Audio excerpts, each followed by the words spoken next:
আল্লাহ বলছে দুনিয়ায় বহুত ছুটছ, দুনিয়ায় বহুত ঘুরছ, দুনিয়ায় বহুত করছ, আমি কিচ্ছু বলি নাই, শুধু তাকায়া ছিলাম। নাজিরুন কাইফা তা'মালুন, তুমি কি করো আমি দেখতেছিলাম, তুমি বলতেছিলাম আমি শুনতেছিলাম।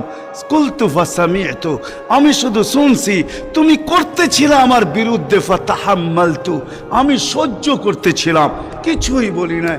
আজকে দেখাবো তোমাকে খেলা। ওই গ্যালারি রাখবে তোমার জন্য যুবক, গ্যালারি। এত মর্যাদা। জমিনে চলবে তুমি, তারেক হাদিস নিয়ে আনাও।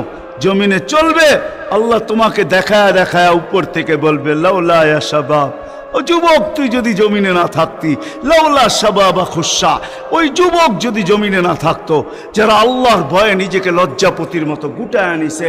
আজান শুনতে দেরি, মসজিদের দিকে দৌড়াইতে দেরি হয় না, আল্লাহর হুকুম সামনে আসতে দেরি, পুরা করতে দেরি করে না, নবীর তরিকার বিরুদ্ধাচারণ করে না। এইখানে একজন যুবকও পাওয়া যাবে না।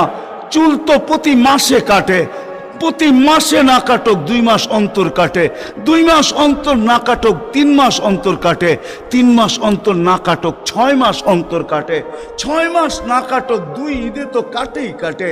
কিন্তু একজনও যুবক এখানে পাওয়া যাবে না যে সেলুনে যায়া বলছে যে এই 12ই রবিউল আউয়াল আসতেছে। একজন যুবকও পাওয়া যাবে না। হয় আমি কোনো মতবাদের কথা বলতেছি না, একজন যুবক পাওয়া যাবে না যে সেলুনে যায়া বলবে, নবগঞ্জ বাজারে যায় বলবে, বা মাদায়ায় যায় বলবে, বা কুমিল্লা বলবে, বা যেই কোনো সেলুনে যায় বলবে যে তোমার এখানে চুল কাটার বড় ডিজাইন আছে, সমস্ত ডিজাইন আজকে সরাও, আজকে আমি আসছি, আমাকে আমার নবীর তরিকা মতে চুল কাটা দাও।